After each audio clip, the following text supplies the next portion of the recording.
बाहर खड़ा ना हुआ जा रहा। कब से आपका नाम पुकार रही हूँ, आप दरवाजा ही ना खोलते। 2 घड़ी बैठ लेने दो अपने पास।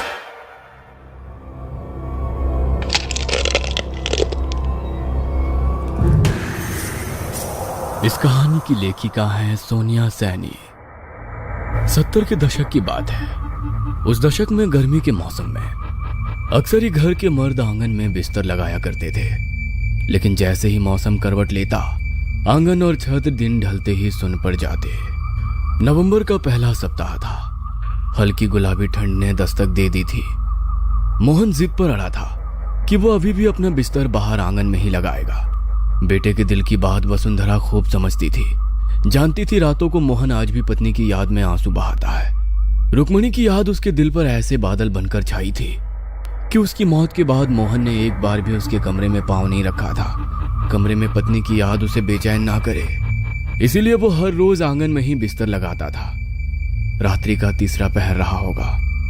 कुंडापुर गांव में अपने दालान में चारपाई बिछाए मोहन गहरी नींद के आगोश में समाया हुआ था। मोहन इतनी गहरी नींद में था कि उसे आसपास होने वाली कोई भी हलचल सुनाई नहीं दे रही थी। नींद में उसे अचानक एहसास हुआ कि जैसे किसी ने उसका नाम लेकर उसे पुकारा है। एकाएक ही उसकी नींद टूटती है और वो घबरा कर उठकर बैठ जाता है। मोहन को बाहर आंगन का दरवाजा पीटने की लगातार आवाज सुनाई दे रही थी। इतनी रात को कौन आ गया जो ऐसे दरवाजा पीट रहा है? अरे माँ की तो बड़ी कच्ची नींद है, जरा सी आहट होने पर उठकर बैठ जाती है। आज इतना शोर होने पर भी माँ दिखाई क्यों नहीं दे रही? मोहन हैरान परेशान होते हुए दरवाजे की ओर कदम बढ़ाता है। तभी उसे पीछे से किसी की आवाज सुनाई देती है। कहाँ जा रहा है इतनी रात को? मोहन ने पीछे मुड़ के देखा तो पाया उसकी माँ वसुंधरा ठीक उसके पीछे खड़ी हुई थी। कब से कोई दरवाजा पीट रहा है, मेरा नाम लेकर भी पुकारा कई बार। दरवाजा खोलने जा रहा हूँ। मेरी तो आज बड़ी गहरी नींद लगी थी। आपको भी आवाज नहीं आई थी क्या? कैसी बात कर रहा है छोरा? कौन इतनी रात को दरवाजा पीटेगा? अरे तुझे वहम हुआ है। मुझे तो दरवाजा पीटने की कोई आवाज नहीं आ रही। सो जा चुप करके। ऐसे आधी रात में बिना सोचे समझे दरवाजा नहीं खोलते। अरे नहीं माँ, मैं कोई झूठ थोड़ी ना बोल रहा हूँ। मुझे कोई वहम ना हुआ। सच में अभी कोई दरवाजा पीट रहा था। अरे कुछ सपना देख लिया होगा। चल अब सो जा। अच्छा, वैसे इतनी रात को तुम यहाँ? मैं भी बाथरूम जाने को उठी थी, तभी देखा तू उठकर दरवाजा खोलने जा रहा है तो तुझे टोक दिया। माँ के कहने पर मोहन चुपचाप जाकर अपनी चारपाई पर लेट जाता है। लेकिन अब जैसे नींद उसकी आंखों से कोसों दूर चली गई थी। वो अभी भी असमंजस में था कि उसने जो महसूस किया वो उसका वहम कैसे हो सकता है। जो आवाज उसने सुनी वो झूठ नहीं हो सकती थी। मोहन चारपाई पर लेटा करवट बदल रहा था। तकरीबन रात के 2 बज गए थे और मोहन एक बार फिर गहरी नींद में चला गया था। अचानक ही उसे किसी के कुएं से पानी खींचने की आवाज सुनाई देने लगी। मोहन ने अपनी कलाई पर बंधी घड़ी की ओर नजर घुमाई। अभी रात के 2:30 बजे थे। चाहे जो मजबूरी हो, गांव में 4 बजे से पहले औरतें कुएं में पानी नहीं खींचती। फिर ऐसी आधी रात को कुएं पर कौन हो सकता है? एक बार फिर मोहन अपनी चारपाई से उठ खड़ा हुआ और धीमे कदमों से आंगन के दरवाजे के पास पहुंचा। कौन है बाहर? मोहन के इतना कहते ही कुएं से रस्सी खींचने की आवाज बंद हो जाती है और उसे किसी औरत के सिसकने की आवाज सुनाई देने लगती है। मुझे अंदर आने दो, बाहर खड़ा ना हुआ जा रहा। कब से आपका नाम पुकार रही हूँ, आप दरवाजा ही ना खोलते।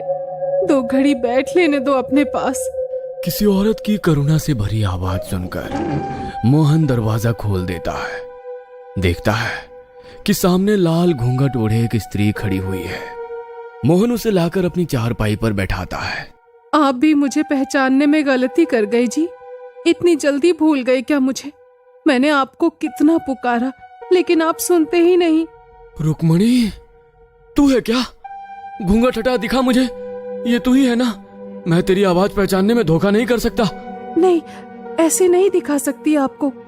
थोड़ा इंतजार करना होगा। अच्छा एक बात बताओ, मेरी याद आती है या नहीं? तेरे बिना तो ये घर घर ही नहीं लगता रे। तू क्यों चली गई मुझे छोड़कर? धत, मैं ना मानती। जो मुझे याद करते तो अकेले कैसे रह लेते? बोलो, साबित करोगे अपना प्रेम? हाँ हाँ बता, क्या करना होगा? अमावस्या की रात मैं आऊंगी तुम्हें लेने। अगर प्यार करते हो तो मेरे साथ चलना होगा। बोलो, चलोगे ना? अभी मेरा जाने का समय हो गया है, मुझे चलना होगा। नहीं, मुझे छोड़कर मत जाओ, मैं तुम्हारे बिना नहीं रह सकता। मेरे पास बैठो ना कुछ देर। ठीक है, मैं वादा करती हूँ, फिर तुमसे मिलने आऊंगी। बस किसी से कुछ कहना नहीं। जब से रुक्मणी ने मोहन से वादा किया था, मोहन हर रात जाग कर बिता रहा था, क्योंकि वो रुक्मणी से मिलने का मौका खोना नहीं चाहता था। तीसरी रात को तकरीबन 2 बजे फिर से उसके दरवाजे पर दस्तक होती है। मोहन समझ गया था कि वो रुक्मणी ही है, इसलिए वो लपक कर दरवाजा खोल देता है। रुक्मणी अंदर आती है और मोहन के साथ बैठकर बातें करने लगती है। पता नहीं आज बार बार क्यों नींद उचट रही है।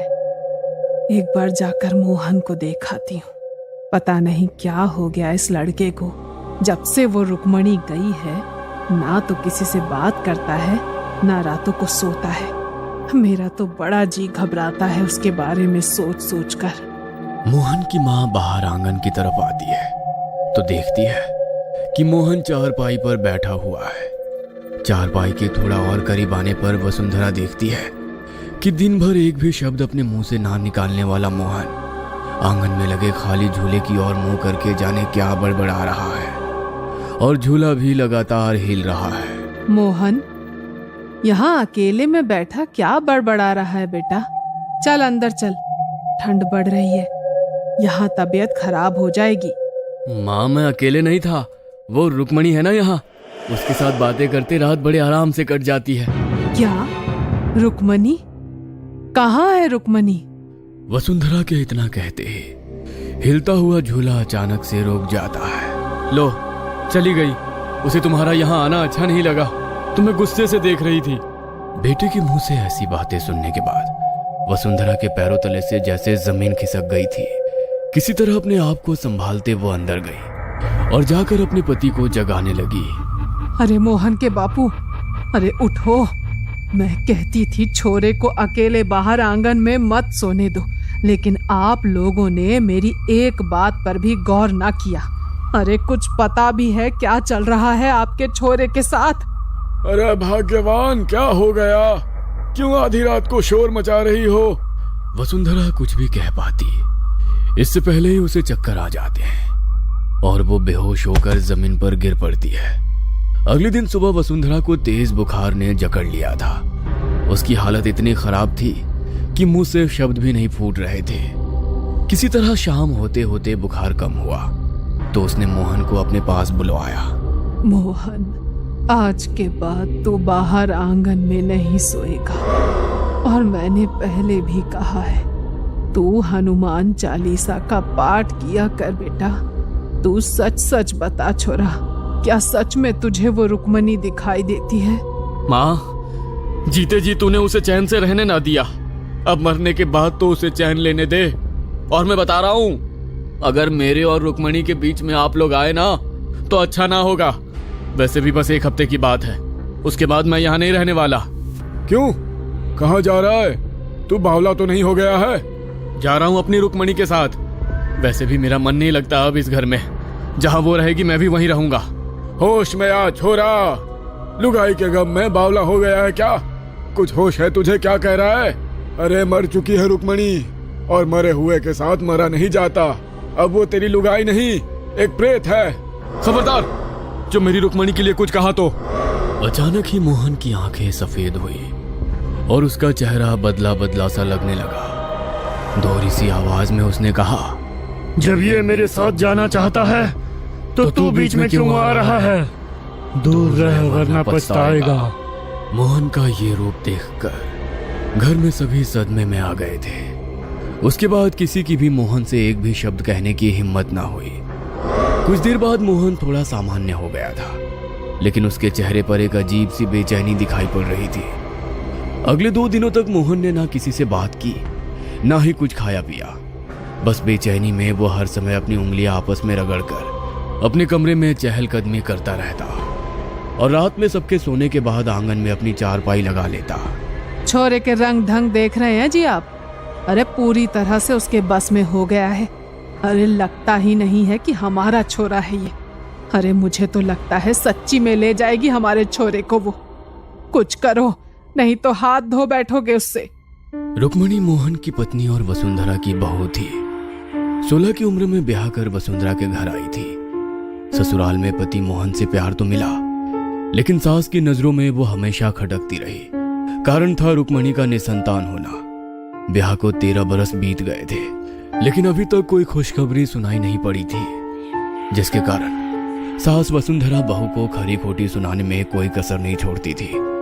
रुक्मणी और मोहन की शादी की सालगिरह थी। रुक्मणी आज 16 श्रृंगार करके बिल्कुल दुल्हन की तरह तैयार हुई थी। मोहन और रुक्मणी अभी पूजा करने मंदिर जा ही रहे थे कि वसुंधरा ने एक बार फिर बहू को कोसना शुरू कर दिया। बूढ़ी घोड़ी लाल लगाम, 13 बरस में एक औलाद तो पैदा न कर सकी, बस दुल्हन बनवा लो इसे रोज। मेरे तो भाग्य फूट गए। ऐसी सूखी बेल मैंने अपने आंगन में लगाई कि मेरे घर की हरियाली को ही खा गई। अरे ऐसी कौन सी खुशी दे दी तूने ब्याह करके जो तेरी सालगिरह मनाऊं मैं? दुल्हन बनी घूम रही है, मनहूस कहीं की। अरे मैं तो कब से कह रही हूँ दूसरी शादी करके अपनी वंश बेला आगे बढ़ा ले, लेकिन ये छोरा तो जैसे लुगाई के बस में हो गया हो पूरा। मैं तो कहती हूँ मर भी जाती ना तो भी मेरा पीछा छूटता। दूसरी बहू लाती तो कम से कम बच्चों की किलकारी तो सुनने को मिलती। तेरे जीते जी तो ये छोरा मानेगा नहीं दूसरे ब्याह को।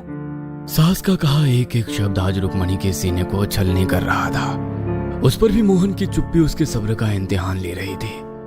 रुक्मणी ने ठहर कर एक पल को पति की ओर देखा और घूंघट में मुंह छिपाकर रोने लगी। जब सास के ताने उसके बर्दाश्त से बाहर हो गए तो रुक्मणी घर से निकली और जाकर सीधा कुएं में कूद गई। जब कहीं घंटों तक भी रुक्मणी घर में दिखाई ना दी, तब चारों ओर सब उसे ढूंढने लगे।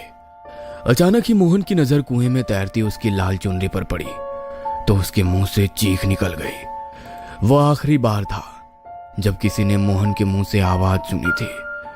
उसके बाद तो मोहन ने ऐसी चुप्पी साधी कि बात करना ही बंद कर दिया।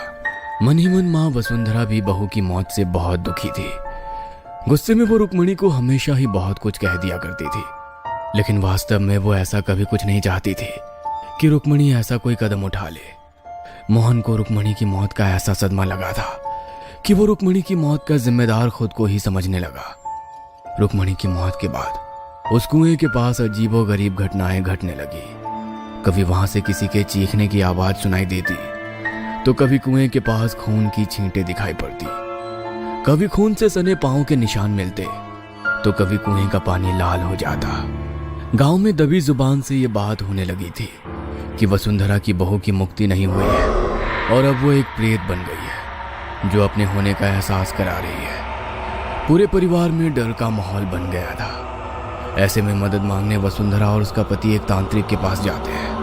आपकी बहू की असमय मृत्यु हुई है, इसमें कोई संदेह नहीं कि वो एक प्रेत बनकर आपके घर के पास मंडरा रही हो। क्योंकि वो कुआं आपके घर के अंदर ही है, इसलिए सबसे पहले तो आप उस कुएं को घर की 4 दीवारी के बाहर कर दो।